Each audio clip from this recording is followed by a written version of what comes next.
yet effective weapon no matter its position. Its purpose was originally designed to stop elephant and donkey attacks. It graduated to stopping tanks. And now, the Caltrop is your defense against propaganda, polished lies, and manufactured outrage. It's free from counterfeit credibility and synthetic truth.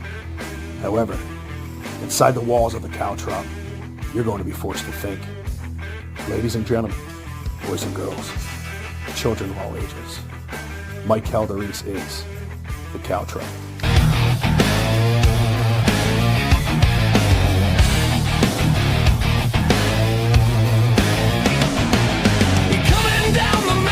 From the heaven to the hell, the Mike Calderese, the Caltrop, he never stops, so ring the bell. He bring the facts, he's been up every morning till we sleep. He get it deep, Mike Calderese, in your head and in your sheets.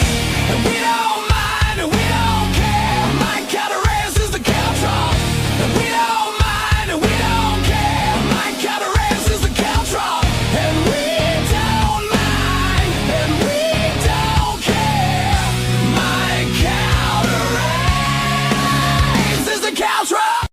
Good evening and welcome to the Caltrop. I am your host, Michael Calderese, and I got to tell you guys, today is it was a day where I was reminiscing a lot, right? Because about a year ago, a matter of fact, last night, a year ago, a lot of people that are new to the show don't know this backstory, but a lot of people that watched the show for years, you guys know this backstory, and we're going to touch on it for the first couple minutes. And we have a great show for you. I mean, I have Coach Pat that's going to be coming on discussing the Two Mikes live anniversary, and we have Will Thilly that's coming on. He had his, I think he had a recital with his family, had to do, but he's definitely, he said he's coming on. He got the link and the whole 9 yards.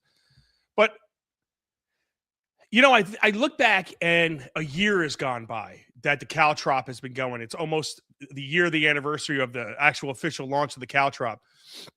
But last night, this time of the year, I was in a incredible conversation with a friend of mine.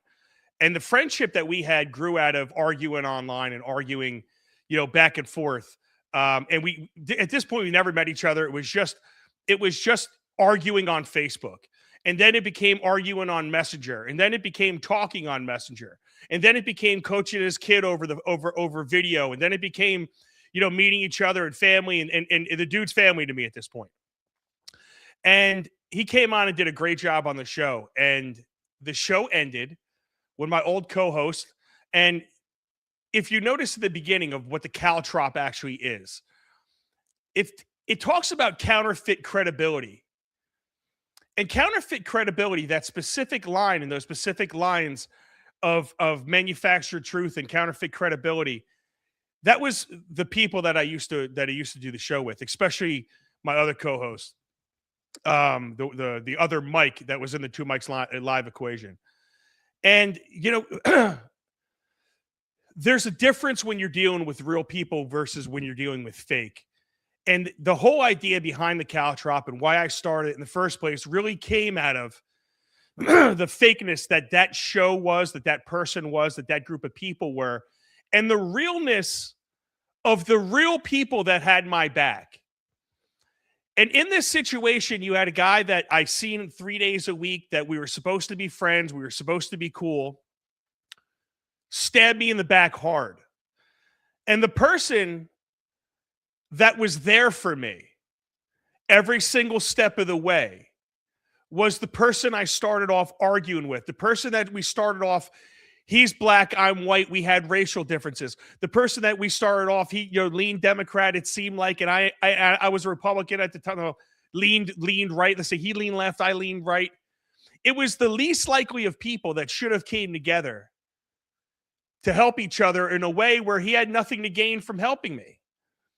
But at the same time, I think he realized that by me doing what I did that night and calling my co-host out for trying to embarrass one of my friends and being very disrespectful to one of my friends who came on our show to do a great job, you realize who are the real motherfuckers? You know what I'm talking about? And who are the fake ones? And, listen, I always knew something was off, but I like the dynamic of that show. But I got to tell you something. I think what came out of losing that, creating this, staring into what I have now, meeting the people I have now, it has been unbelievable. So let me bring that guy to the stage really fast. My man, Dave Patterson, Coach Pat, he was right there with me. So you notice what shirt I have on, bro? Yes, indeed. Yes, indeed. This is the Two Mics Live. The Two Mics Live. And listen, this is for you. You ready? This is for you.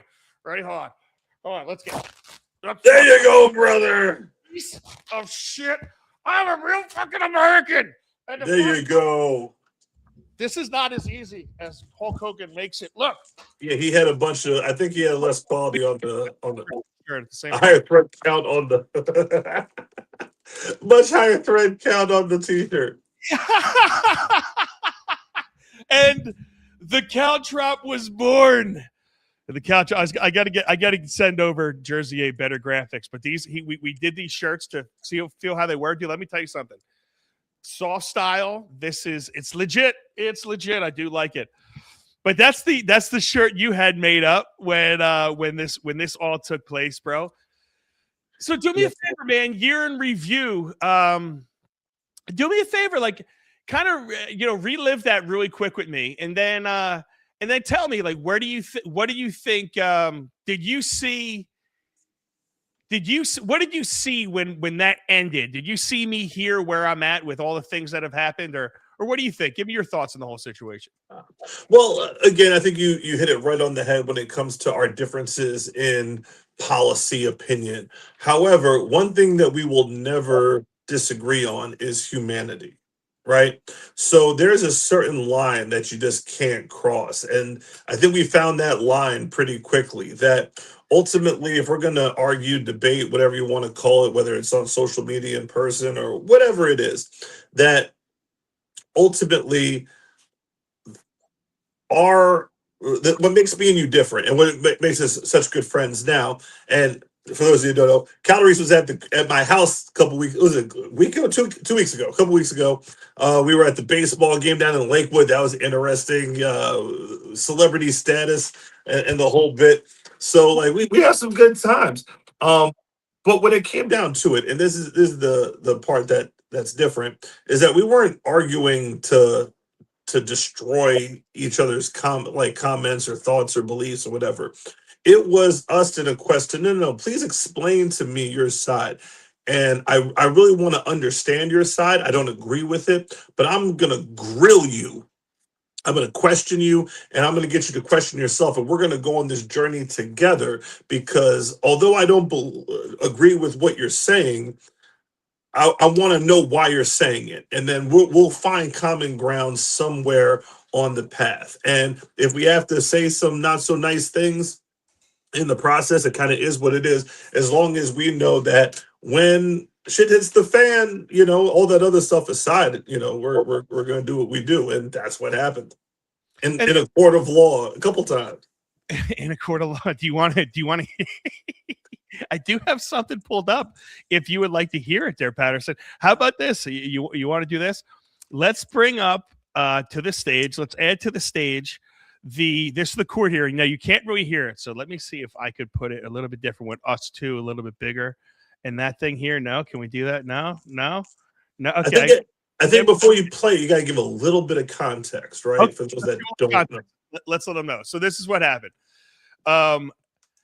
After this show ended, I got served with a restraining order, okay, for cyber harassment, bullying, and stalking.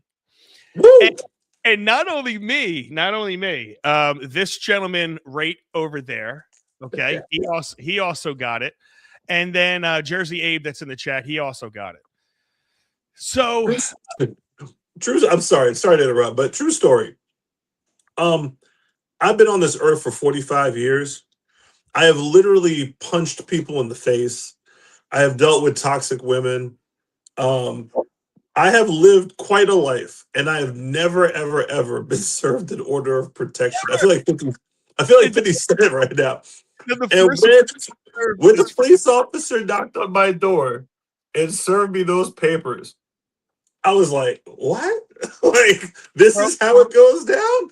the first one I get is by a dude, and it's just it was honestly hysterical. Watching it all take place, right? It was like when I had two cops handing me this, I'm like, what the hell is this for? And then listen, man, when I got in this courtroom, I've never been a part of something like this. When you're served one of those things, you're a criminal. A lot of people don't get this, but you are a fucking criminal. If you have been accused of that, they treat you immediately as you're the jerk off. So what did that mean? I had to sit up with the jerk offs, like separate everyone else. We had to go back into another back room. After that, we already went through security. We had to get patted down again. Only us, nobody else. And then the judge looks over at us like, if we go to trial and I find out that I rule against you, you're going to lose your right to own a gun in New Jersey. You're going to get fingerprinted. You're going to get like, this was fucking serious. I didn't realize how serious this was. Hold on for a second, because this is the part where I say, I told you so. One of the interesting debates that we have had prior to this was the ease in which Black people get accused of crimes, and that when there is very little probable cause, and that's the magic word that we have eloquently used for the last year, probable cause. And with Black people, it's just too many times that probable cause has this loosey-goosey definition, and they put Black people through those type of circumstances more often than their white counterparts. You were saying, bullshit, nah. I'm like, yo, dude, the reason why you don't want cops to be put on trial is because this criminal justice system, it's not what you think it is. And you're like, nah. If they're not guilty, they'll just be not guilty in the court. It's not like they can come into contact with different stuff. I said, all right, no problem. And then we run into Mike Calderese, the defendant. Go ahead, sir. All right.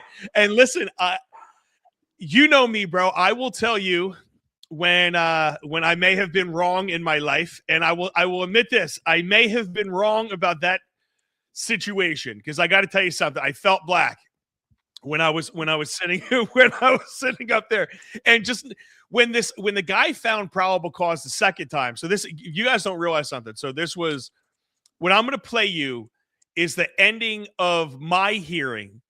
And then we have like 6 minutes to pull this off, because I have Will in the back, and I definitely want to get to Will here as well. And I don't want to beat this to death, Patterson, right?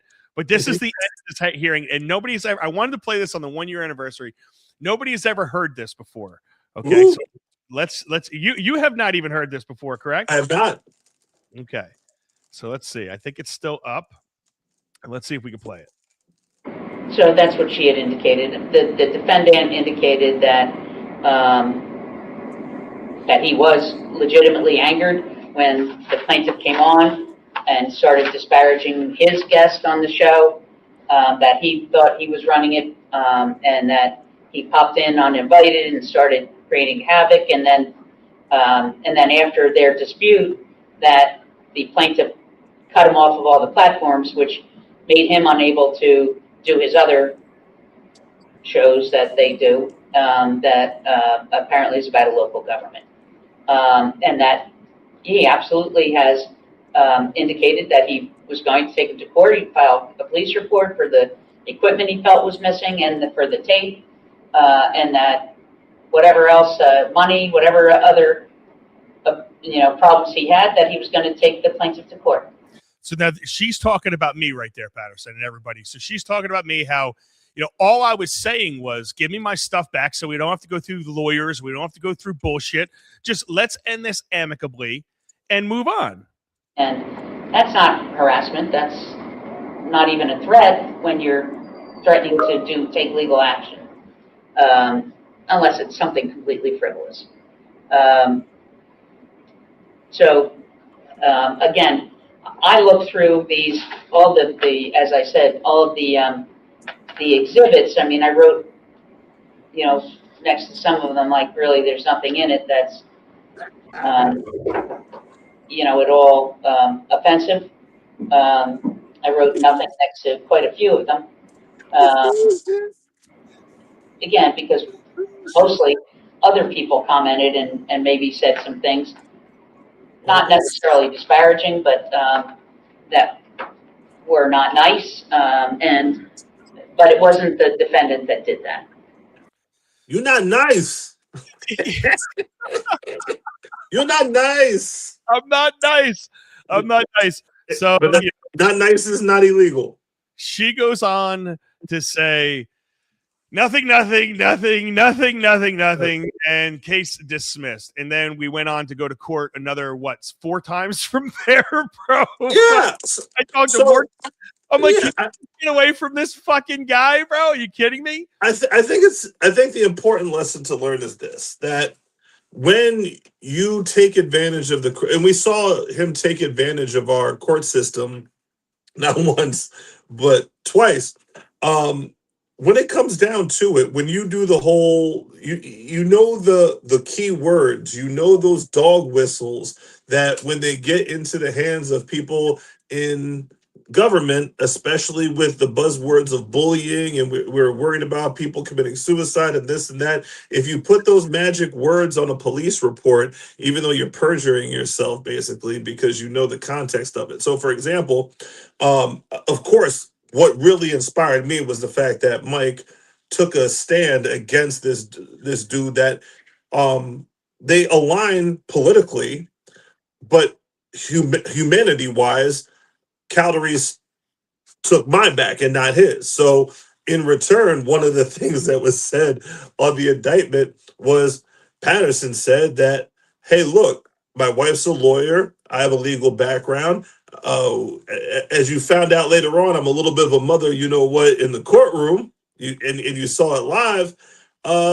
We love doing this type of thing. So if this dude wants to try to test you or to push the issue, we got your back 100%, and I'll get you legal services free of charge because we hunt for sport. That literally was the quote. We hunt for sport. Hunt like in a courtroom, because I want to embarrass you. And going back to the original conversation on the show, I told the dude, I said, hey, look, if you want to debate me, cool, let's do it. You don't want that type of smoke. And his response, because he was getting embarrassed, was to hit the mute button and then cry about it, and then hit the mute button and then cry some more. So when I said, hey, if he wants to go to court, let's go. I hunt for sport.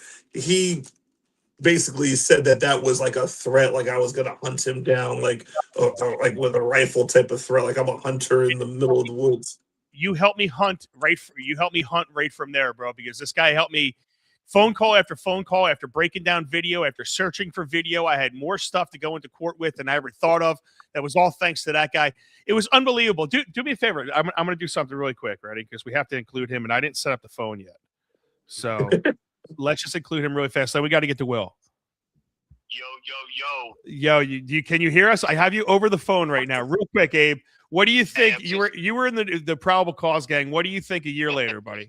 I'm just calling in to say the probable cause gang, we 3-0. They 0 for 3.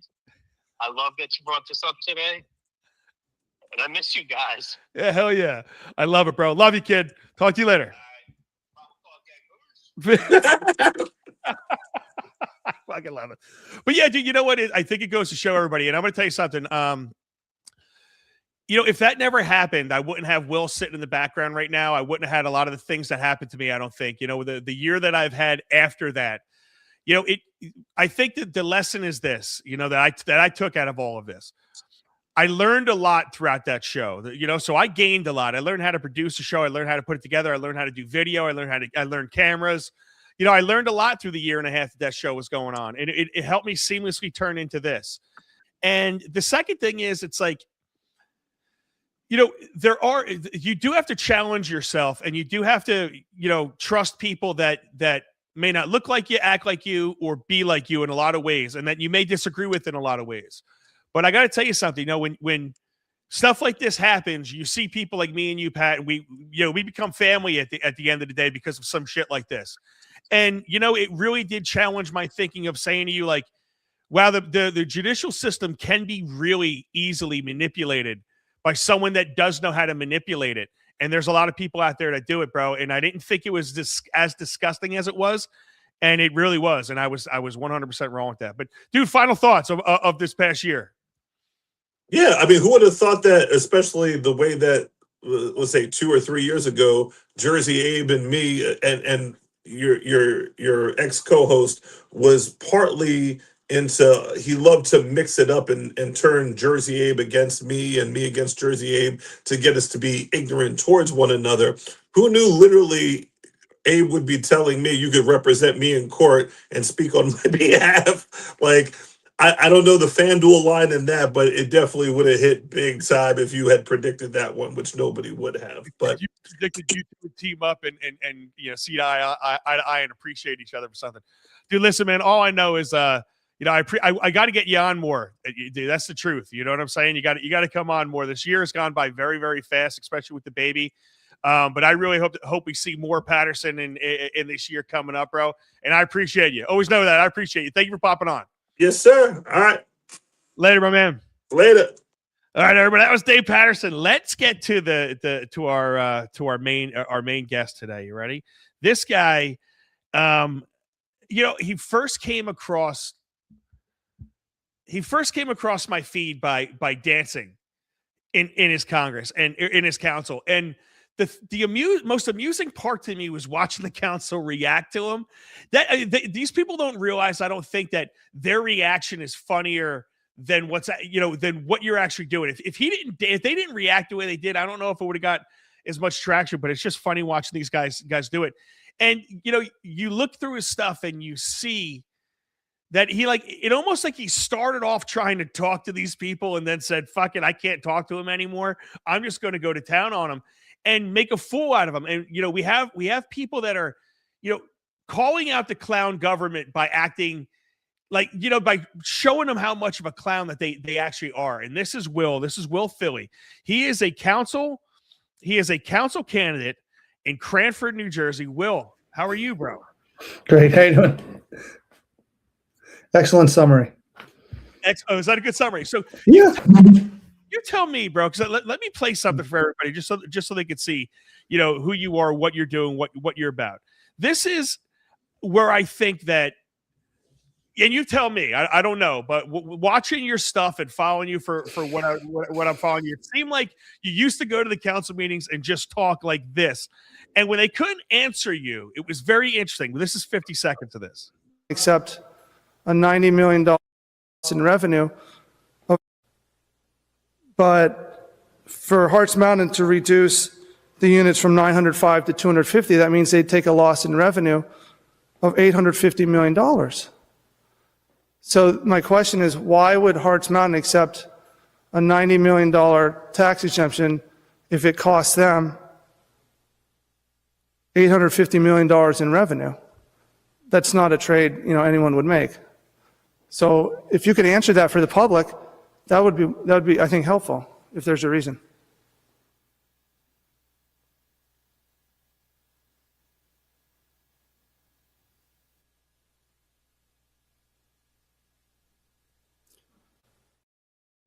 That was 13 seconds of silence, Will. That was 13 seconds of silence. It's something that happens all the time when I go to these meetings. First off, welcome, and tell me, dude, were you actually just trying to ask questions, like, as a concerned citizen? Like, when you were take me back to that year and why you started going to council meetings in the first place.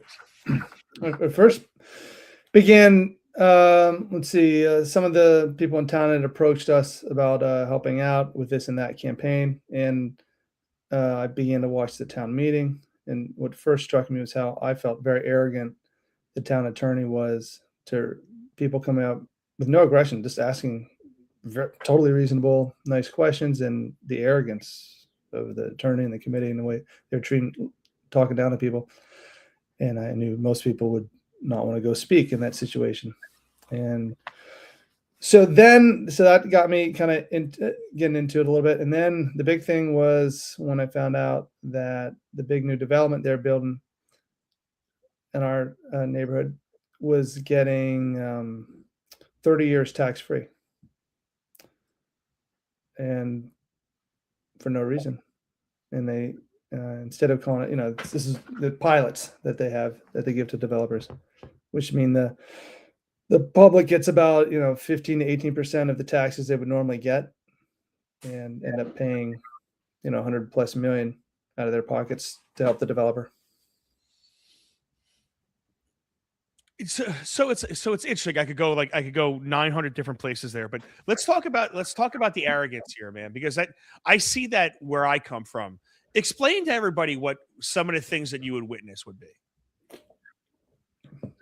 Well, just dismissive of people, cutting people off, not saying thank you when they were done with their comment. Little things that you would consider disrespectful in how you treat another person. Your comments, or was it like that 13 seconds of silence? Because that's happened to me before, where I ask a question and everyone's staring at each other like Oz, or just staring at me with their mouth open, not having a clue on what to say. For me, okay, I was talking about what I saw before I got involved. Yeah, when I started speaking, well, yeah, they wouldn't answer basic questions about the tax exemptions. And, years later, I know why. Now I know it's because they literally don't make any of the decisions on these deals. They don't understand it themselves. So the attorneys tell the committee, don't say anything because you really don't understand the law behind the deal, and you might muck it up or say the wrong thing. So it's not that they maybe don't want to answer, it's that they don't know how to explain it. All right. So I'm having a little bit of trouble hearing you a little bit, but so what? How do you get from asking real questions to then dancing and having a dance protest? So I had been asking normal questions, and yeah, I was tired of it, like you said. And that particular evening that I began, it wasn't planned, but I had a feeling about a minute before I went to speak that I needed to break things open. Do something that was break stuff open, because I was not going to talk anymore. That was obviously a waste of time and disrespectful to me. They didn't deserve me to talk to them. That's how I felt. And so I said, I'm going to, and I asked, am I really going to do this? I said, yeah, I'm going to. I felt something I had to do.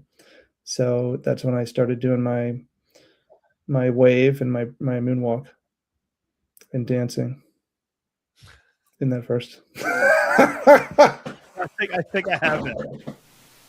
Could committee, I wanted to try something fun, kind of we talked about ending divisiveness and building community and stuff. And I thought, and we had a dance video that looked great, the Thriller video. Oh, excuse me. Mr. Thilly, And so please address your comments. You're allowed to make comments. You're allowed to make comments. You're not allowed to make a spectacle of the township I'm committee. sorry. I'm sorry. So if you want to make comments, you can make comments, but you can't involve 10 other people in your comments. Oh, I'm going to talk to whoever I wish. I appreciate it. I think thank you so much. And so I thought, for fun, as a community building, that'd be a really fun thing for us all to do together and show positivity in our town. If you would join me kindly in standing up and doing a little fun dance. It's a little awkward at first, but we'll to show that we're happy now.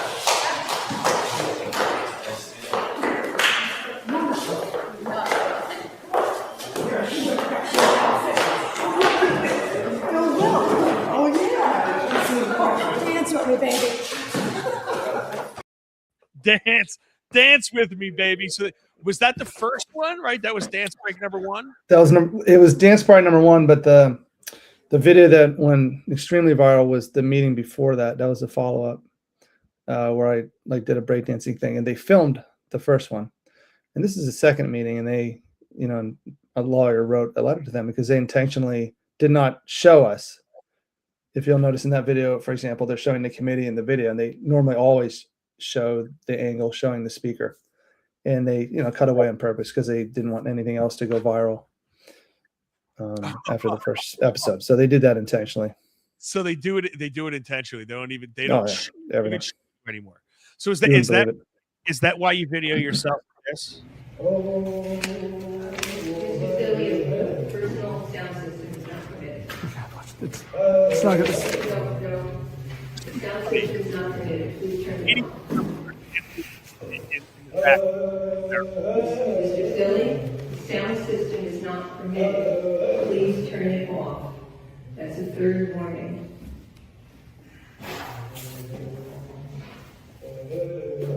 I love it. This is fucking hysterical. You have to tell me if this was planned. Mr. Thilly, turn the sound system off. That's 4 warnings on the app.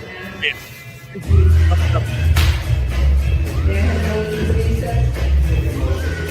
Second. All in favor?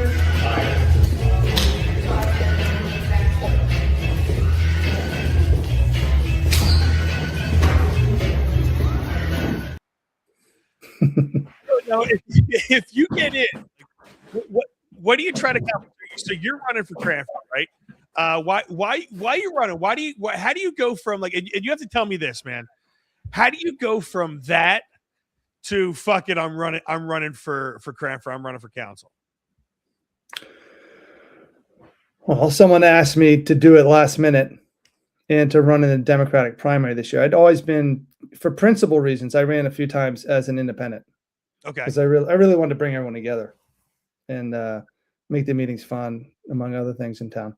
But then last minute this year, they said, why don't you challenge these people that are up there? Majority, 4 of them are Democrats. Why don't you go head on with them and try to bring the independents and the Democrats together and run against them in the primary. And, you know, the idea is to, well, change how they're doing things. And that's what the protest is about. If they were behaving in a way I liked, I wouldn't need to do anything. So now, what do you see? What are some of the things that you see that are wrong that you think you could change? Well, there's a lot of corruption, right? So these deals, the towns, they're selling out the whole town to the developers. Like there's 2 of them in the town. Between them, it's over $200 million in tax exemptions they're getting. That's $200 million we have to pay, the residents, right? You understand? That the developer would normally pay.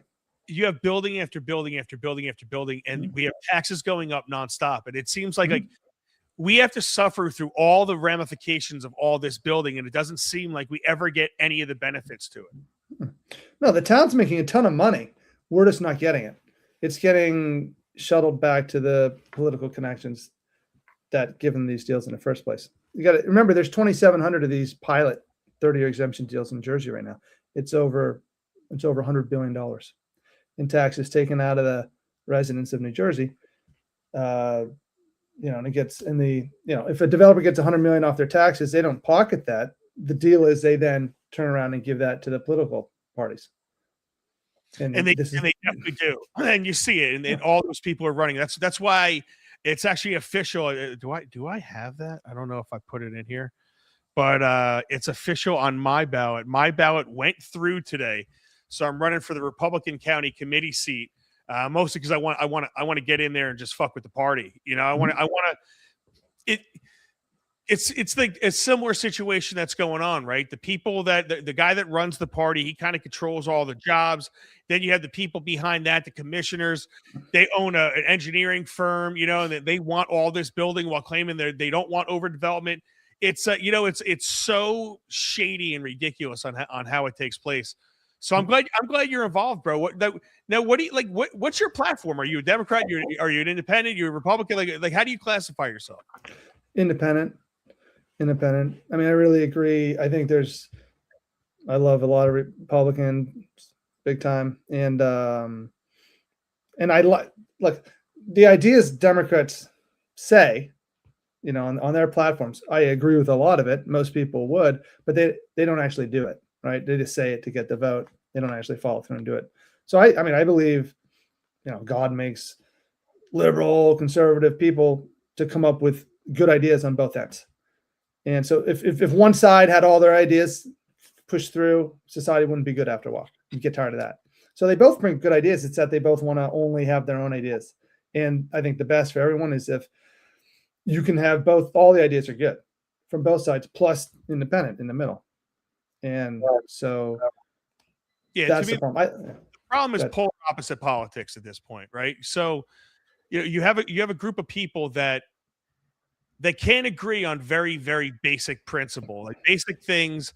One is super far over here, one is the antimatter of that is over here. And it seems like it's every single policy position. It doesn't matter what it is, especially if Trump's behind it. No matter what Trump says, one side's going completely the opposite side of that. It's unbelievable how divisive, everything really is. And I like hearing that, man, because do you get the same sense that everybody is in the middle? Like every one of us are right about here. I don't think there's many people on the far fringes. I think those numbers are loud but small. What do you think? Yeah, like even in our town, all the growth is happening in the independents. People don't want to even be affiliated with either party, less and less. But of course, they make it very difficult for independents to run for office, and they do everything to make it hard for anyone but the people in their party. It's next to impossible unless you're like super rich to run for office. Is that why you ran as a Democrat? So you would have a little bit of the little juice, because you need some juice, man. If you're gonna run it, that's one of the problems. We don't have it to where people feel comfortable enough to actually vote for an independent. Hopefully we get more of that with local issues. I don't think right and left matters with local issues. I think the local issues we're all in agreement on, whether you like Trump or don't. That's what I see. Like I have a lot of Trump haters on my page that love what I say about Brick and hate what I say about Trump. It just is. It is what it is, because our interests align locally; they don't align nationally. What was the beginning of your question again? That was good. Oh, I don't know. If you ask me to repeat something, it's out of my head the second I say it, my man. I'm gonna be honest. But no, it's one of those things. Running independent. Actually, yeah. I got about half. I got 1776 votes exactly, independent, which is great for independent. But I need 1.5 to double that to win. But I actually didn't care about winning. If I had really was trying to only win, I would not have run independent from the get-go. And I ran 3 times before independent. I ran Democrat because, again, a Democrat candidate from a town nearby asked me to, and helped out. And the idea is also they're the dominant party. Yes. In our area. So when we go to the source, it's not like I want to go fight on the fringe. I can do more good actually if I can get involved in the Democratic Party where we live. I completely understand that, because it's the same exact thing that's happening. That happens in Brick, right? So the Republicans are the dominant party, even though for whatever reason the Democrats do have control of a lot of things right now. The Republicans dominate. Like my area, Ocean County, was like 3-for-1 in the Trump vote. And I know when you get up north, it's much more Democrat. So I fully understand that, and that's why I'm doing what I'm doing. That's why I'm getting into that party. Maybe I could get in that party and and expose the bullshit. I want people to understand that they got eyes on them now. No matter what group if you're doing something wrong, you got eyes on you. If you're Congress, if you're the council, I don't care if you're Republican or Democrat. I think you're all scumbags. And every one of these politicians better understand that we have got full eyes on them. And I think there's enough of us that are motivated, like people like you up there. I'm meeting people everywhere that's doing their things, and calling out their hypocrisy and calling out their clown show, and just letting them know that, listen, when you do this shit, we're going to put you on blast, and people like seeing politicians being made fools of. This is true. Let me ask you this. You have, let's say in the world where you win, right? Where you double it, you get 5,000 votes or whatever it's going to be, and you win. You're sitting on the council. What is Will Thilly's plan when he's sitting there next to those people? Well, it was great. I went to, I loved Chris Pollock, and I was watching everything he was doing. So I went down to his inauguration, And it was interesting because I lost my race in our town and he won in a landslide. And it was great watching him because I agree with him on almost, every issue. And, but he speaks about them better than I do. But it was fun seeing him to get an idea what it might be like if I was, up on the dais like he was. But I'm going to make things, aside from getting a lot of things done in the town that are issues that we have in our town, overdevelopment, tax breaks, they're trying to close our swimming pool and all this stuff. I'm going to open it up to make it fun. I want these meetings packed full of people. I want residents there. I would conduct the meeting completely differently. I wouldn't have us sitting up there and talking down to people. I'm going to have the whole meeting be about audience interaction. If it's up to me, I want people, you shouldn't have to stand at a podium and ask a question. Hey, just raise your hand. We can have someone go with a mic and you can, you got one question. We'll answer it on the spot. More of a, with like an old town hall, like the old Pilgrim town hall or something. Actually answer questions? No, that's not, come on. Oh, yeah. Open discussion. A lot, buddy. That is an open discussion and answering questions. Then they would have to do their jobs. Then they couldn't rely on the lawyers and the business administrators to do their job for them. Mm-hmm.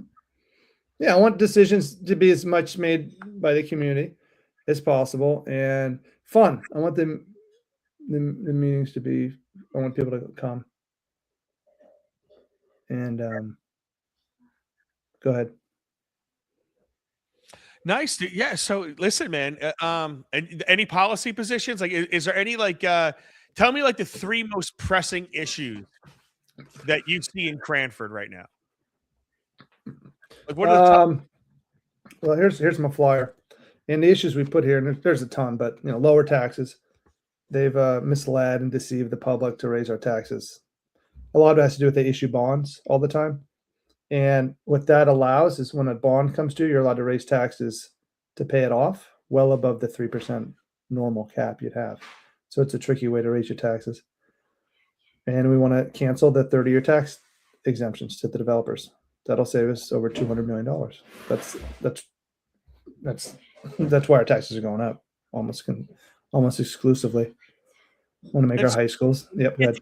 When they get these tax breaks and they bring in all this bill, how does that benefit the community? Like, do you guys see a lot of that tax money? Because I'm trying to understand where how all this overdevelopment helps us when it seems like it does nothing but strain our system more. Seems that it doesn't seem like they add money into the system in the regards of anything that matters, because every year they keep jacking everything up. Around me, it's the school goes up, the taxes go up. School goes up, taxes go up. And it's like spending. Oh, we have to spend more. Of course, everything's more expensive. We have to spend more. Everything's more expensive. And their spending is creating everything being more expensive. It's like one ridiculous cycle. No, development doesn't, at best, if a big development's built in your town and it pays the taxes at the same rate everyone else does in town, at best, you'll break even. You don't make more money from having more people move and pay. It divides the total taxes among more people, but at best, you're going to break even. That's not what's happening. Every new development you see in New Jersey going up is not paying taxes for 30 years. But they can't come out and frame it that way to the public or everyone would have a riot. So what they do is they use this acronym PILOT. Well, no one knows what that means. And they tell the public, instead of paying taxes, they're going to pay a percentage of their revenue. And people think, oh, wow, we're going to be rich. But they don't tell you that the pilot, they just pay a very small percentage of their revenue, like 10%. So over 30 years, towns average like 15 to 18% revenue compared to what they would get if the taxes were paid in full. Each big development over 30 years would pay 100, 150, 200 million in taxes, and you only get 10 to 15% of that. And what do you say to the people that say, well, that was just sitting empty, and we have to incentivize people to develop something here? Even people always give the example and let's say in some rundown part of Newark or something where a dilapidated building, you need to incentivize someone to build something there. You remember, if you incentivize someone to build there, that whole community's going to be paying the taxes for that developer for the next 30 years. You're going to be losing money, losing big time. I mean, I'm talking millions a year from that one development. If you really want to help that dilapidated area, demo, put a beautiful grass lawn. You'll still get the land tax and you won't have to pay anything. You'll make a profit. What do you mean by that? I don't understand that. All right. So take, for example, money off of grass. Oh, they have to pay land tax. Okay. Right. So let's say you have a lot, nothing's on there. And let's, like right now, I mean, the development we were making on land tax, like, I don't know, 600, 400,000 a year on the land. Okay. Then they built this development on it. Now we're losing $1.8 million a year. Losing. The building does not make money for you because they're not paying any taxes. If they were paying taxes, right? If they're paying taxes, we'd still get the 400,000 a year for the land, but the building itself would give us about $2 million a year in taxes if they paid their taxes, but they're not. However, so what you're saying is they pay such little land that you would make more money if it would the town would make more money if it was just a patch of grass. That's what you're saying. If you just let grass, that's better than putting a development on it that doesn't pay taxes. If you put I'll take grass all day over a development that doesn't pay taxes. Even a development that does pay taxes. Again, you know, you can. It depends because it depends how many students. Students are 18 to 100,000 a year per student in development. So, you know, a big development in Cranford make about $2 million a year in taxes, but students, 50 students, are minimum 800,000 right there. If there's special needs or a student like that, that could be another 100,000 per student. If there's situations like that, so per and student. Depends on what you take 50 students, you know, chances are 8 of them are going to have some type of special need. They're going to be on 3 different scales. There's severe, there's like 1, 2, and 3. You know, the severe is up to $100,000, but all of them are at least double, triple, quadruple the cost of what it takes to you know, educate a non-special needs kid. You know, it all costs money. So about 18, yeah. I mean, you're talking about $30,000, $40,000, $50,000 a year for that student, as opposed to 15 to 18. That is a lot of money. Even $15,000 to $18,000 is still a lot of money. Then you got the daycare. Then you have everything else that does come with it. You're 100% right, man. You know, new sewer lines, you know, infrastructure you wouldn't believe. Yep. That $2 million vanishes fast. That $2 million might be better. It might be better to have that grass. Isn't that crazy? Because now who makes the money on that? I think the state. I think all that money goes to the state, right? Like all their taxes, any of the because do the towns get a lot of the sales tax? I thought that goes through the town, but to the state, then back to the town. It's interesting. I got to look at any of that. Do you have any idea how any of that works?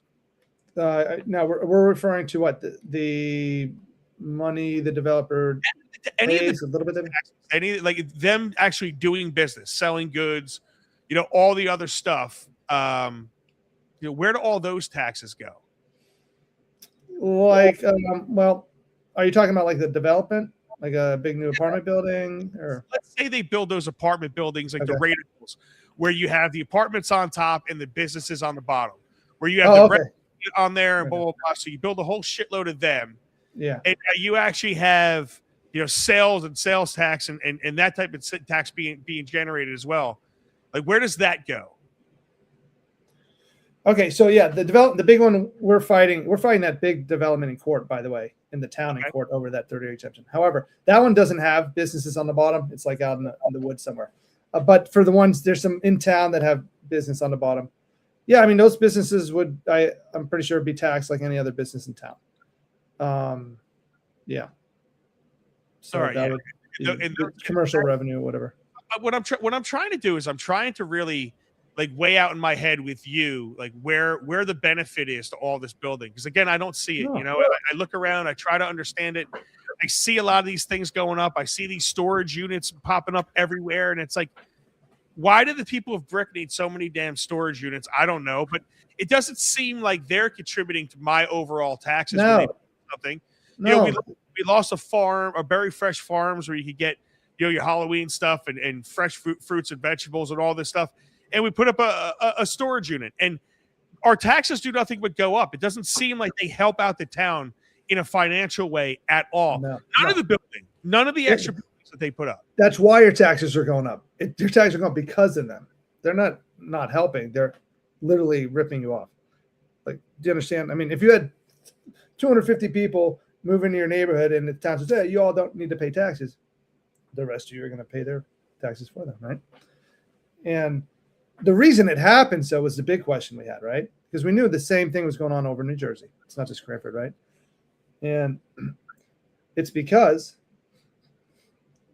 as far as we can tell, all our evidence looks like the developer wants to build in Cranford. The higher up political state level politicians who they're connected with say, we'll tell the committee in your town to let you build there, but you got to take the 30-year tax exemption.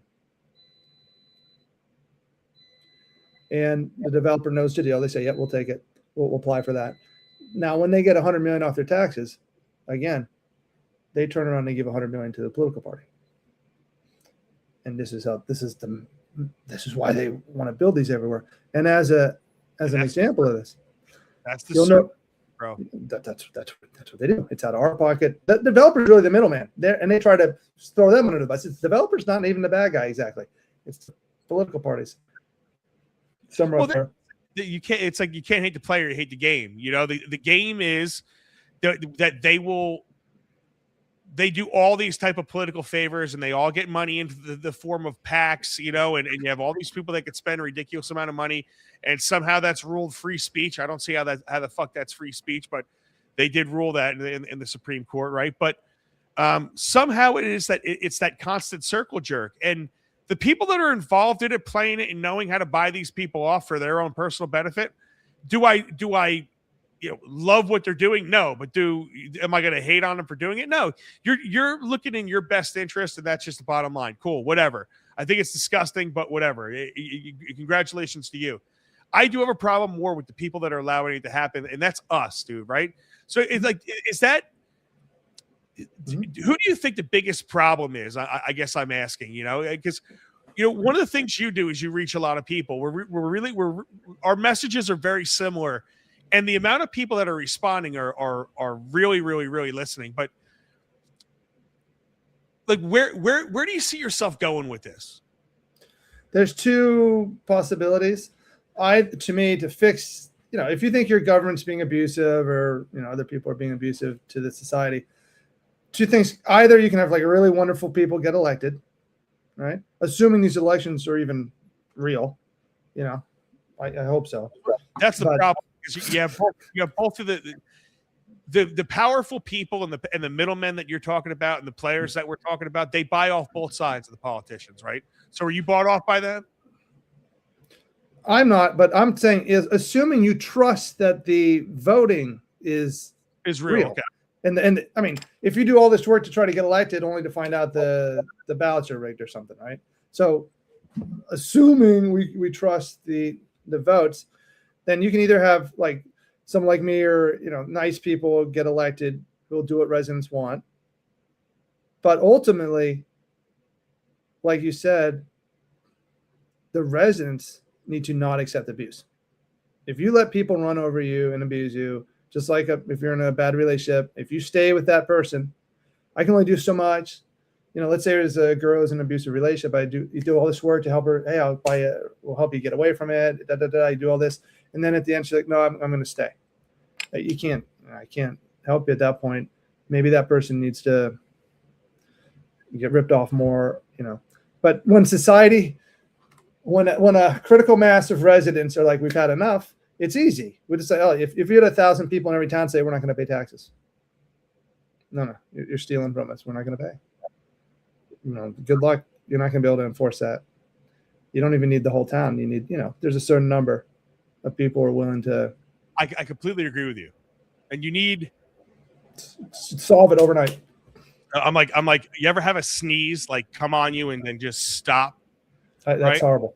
But you do need a group of people, man. You need a solid lump that are willing to say absolutely not, no more. I think I think it's too comfortable. One of the problems I do see is, no one wants to get involved because they are, deep down, they're living pretty good lives. and everything has not affected them yet. But I think it's coming. I really do think it's coming soon, man, because you see something building up, man. Are you sensing the exact same thing I'm sensing? I'm sensing so many more people want to get involved in their government. I'm seeing regular people want to get involved in their government. I'm seeing people realize that you have players that are putting actors in front of our faces, and you have an actor with an R or an actor with a D, and at the end of the day, they're just actors. They're not there for you. They're there for the people that put them there. And I think people are starting to wake up to it, man. I hope it works out for you. We're getting up against it, Will. Let's do this. Give us like your campaign pitch, man. Why should the people of Cranford, why should why should anybody vote for you, bro?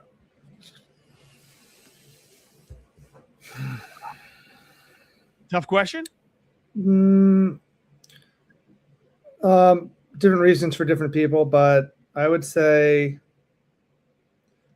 I will be able, unlike anyone else, bring people together and get everything done that can't be done now because we're not understanding each other.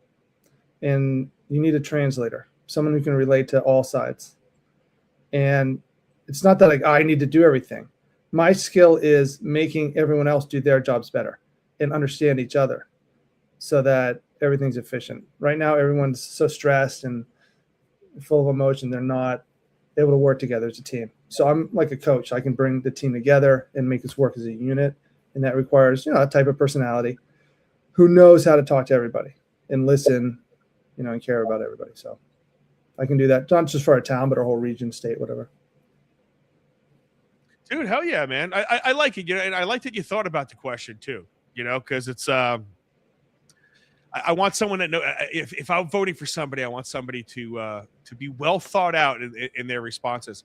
So any last words, man? Where can everybody find you? WillThilly.com, Instagram, those media stuff. But WillThilly.com is a great start. And my last words are, you're wonderful. I'm so happy you reached out to me and invited me on the show. And a shout out to Chris Pollock, who's I'm his #1 fan. And I watch all his videos to learn things so I can use them in our meeting. Yeah, fuck yeah. Dude, listen, Chris is we need more people like Chris. And I'll talk to Democrats, Republicans, Palestinians, all these, everybody. I want to talk to everybody. And we need people from all walks of life who are just regular ass people to wake up and really start getting involved in their own lives, because too often, man, and I love that you're making a mockery of it. I really do. I love what you guys are doing up there, you and Mike, and you're making the mockery of what's going on, because one thing is very clear, and I'm going to continue saying this, and a politician told me this: we have to embarrass these people into action. All right. They're not going to listen to you. And I think that's one thing you saw. They're not going to do any of that stuff. We have got to embarrass these people into changing what they're actually doing and changing it for our benefit, not the benefit of some other country, not the benefit of some other group or a single group or builders or the people that are paying their campaign funds or any of this other shit. It has to be about our benefit, dude. And, it seems like you're like that. What do you put? I've been trying. What we do does inadvertently embarrass them, but that's spot on, and that I'll write that down. That's the goal, to embarrass them into a submission. And another shout out to Mikey and Mr. Leroy Truth, who have both been helping so much with the First Amendment fight in our town meetings. Awesome. Let me tell you something. Will Thilly, dude, really appreciate you. Thank you. Good luck with your campaign. Thanks, Mike. Thank you. Thanks, bro. All right, everybody. That was Will Thilly. Check him out. I was preparing for the show, just laughing my ass off at these videos, and I'm working in the rain, watching videos, screen recording it for him, laughing. And again, what you're seeing is groups of people that, and we're bringing it on the Caltrop, that don't necessarily agree with each other on nationwide or any of these things, but the real people with real ideas and that really wants to make a difference for you in a positive way. more of us have got to get involved, guys. More of us have got to get involved and do our things and make things happen for the regular everyday people. That's all I got to say. And the more of us that get involved, like Will said, you need a couple of hundred to make things happen in your town. You get a couple of thousand, you can make things really happen. If we get a Jersey strong group of 100 grand, I'm telling you, we're going to get listened to. That's just the bottom line. We're going to get listened to. If you get yourself locally 5, 10, 15,000 people that will come out and vote for a candidate or come out and stay behind as a solitary mass, as a solitary unit, regardless of your bullshit affiliation, right or left, nationally. If you could do that, people, locally, and rally behind people like Will, and see what happens, because you know what? The people in the shirts and the people that have been prim and proper, they are the ones that are the clowns. They're the ones that have screwed us. We have been screwed by people in suits telling us stories for my entire fucking life. And I hope that you're tired of it. I'm certainly tired of it.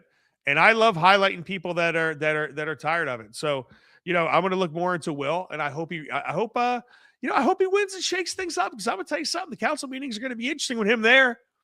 If you watch Jackson council meetings, they are definitely interesting with Chris Pollock there. And Chris is very well spoken, very well thought out, and is doing the job the way it needs to be done.